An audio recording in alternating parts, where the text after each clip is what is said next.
Pennsylvania's primary is just days away. The people of Pennsylvania head to the polls first. Primary date Tuesday, May 18th. Primary in New Jersey, June 8th. And there are no statewide races in Delaware this year. Voters will decide on races that could impact their lives and communities, including Philadelphia District Attorney, judicial races, and several ballot questions on proposed constitutional amendments in Pennsylvania. With me now is Muhlenberg College political science professor Christopher Borick. He's also the director of the school's Institute of Public Opinion. Thanks for being here. It's my pleasure, Tracy. So, Professor, you know as well as anyone that primaries typically have low turnout. Could that change in Pennsylvania this year in 9 days? Will we see a higher turnout, do you think? Yeah, it's a great question. And traditionally, as you mentioned, turnout in off-year elections, especially anything with an odd number and a primary, is really, really low in Pennsylvania and almost any other state. There are some things that might make this year a little different. First of all, the way we can vote. This is the first off-year primary that we've really had an opportunity to employ mail balloting, which has been introduced now over the last few years, had a big role last year in Pennsylvania's elections.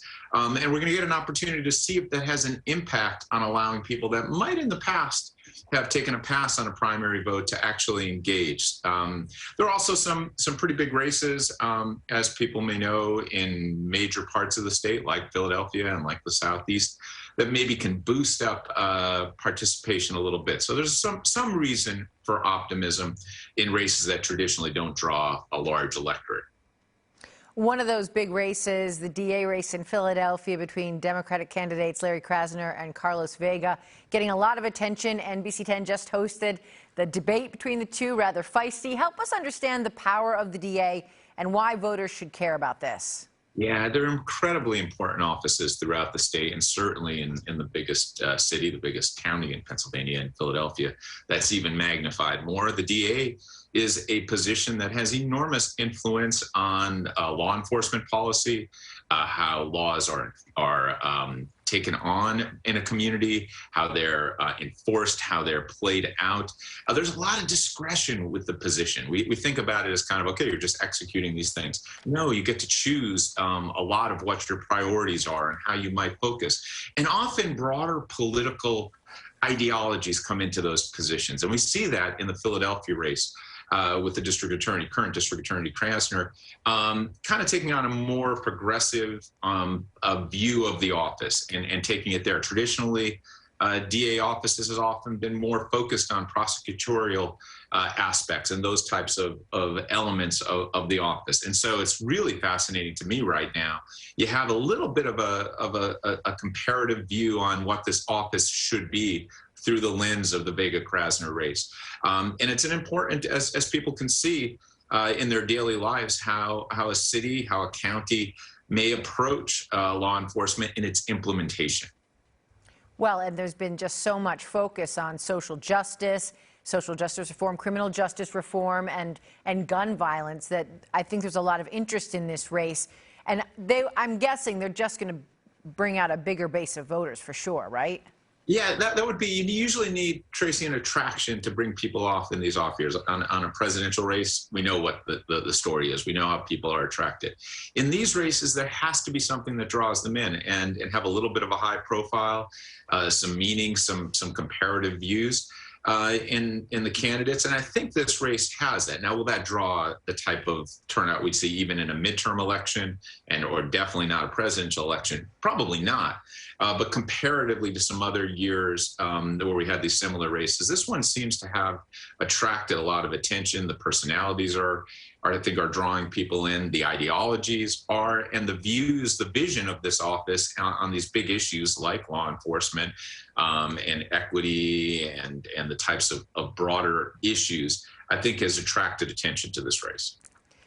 And let me ask you about this piece. The Vega campaign reached out to Republicans in the city to switch to Democrat so they could vote in this primary against Krasner. And it appears that they did, numbers in the thousands. Is that a surprise? Yeah, it's a strategy that's been employed in the past. And in this particular case, we know in Philadelphia, a city dominated by Democrats, whoever wins the primary usually is guaranteed a victory in the general election. It's just the nature of the politics and the distribution of Democratic and Republican voters in the city.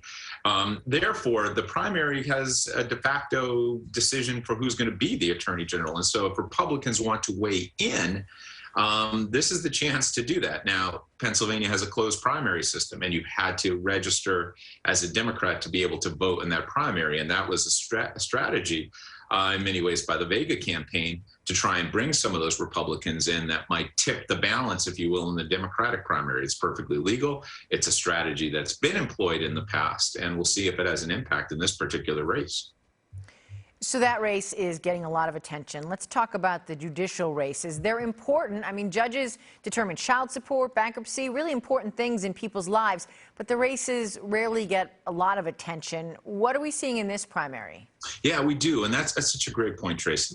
These judicial races have enormous impact on the lives of individuals. We see it in big pictures like last fall, where the courts were asked to intervene or make decisions related to the election itself. But they affect everything, criminal, civil law in the state. And they're probably the most misunderstood of any elected offices in the state. The public doesn't have a great knowledge of necessarily what these institutions are and how they operate. And so the attention to the races is often limited, and the engagement by the public is limited. But we do have state Supreme Court, our highest office in the state, with races. We have kind of our intermediate state offices in the Commonwealth and the Superior Courts, and all the way down to district, county, courts of common plea, and district courts in the city of Philadelphia, and magistrates across the state. They have impacts. They have a lot of impacts on how law is, again, enforced and how we think about our judicial system. And it would be great to have higher levels of engagement in those races.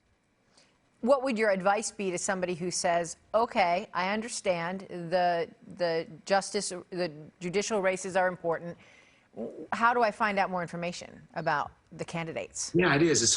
We call them kind of low information races because people don't know a lot about the candidates, and even how they campaign is different than you might see in a legislative or a mayor's race or a governor's or presidential race.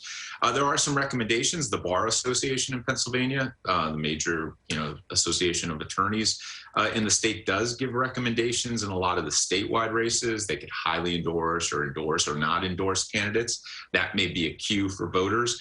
You could also go and see what their track records have been. Have they been engaged in past positions in judicial offices, and maybe how they have voted? So it takes a little effort, like being a citizen often does.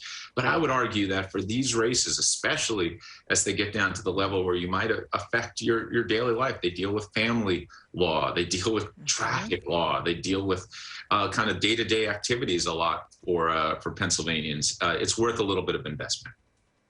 Great. Muhlenberg College political science professor Christopher Borick. Chris, thanks so much for being with us. We appreciate it. It's my pleasure, Tracy. As the professor just mentioned, wading through the judicial races can be a little bit overwhelming, but there is help from the Philadelphia Bar Association. The association has a voter's guide for the 2021 judicial races.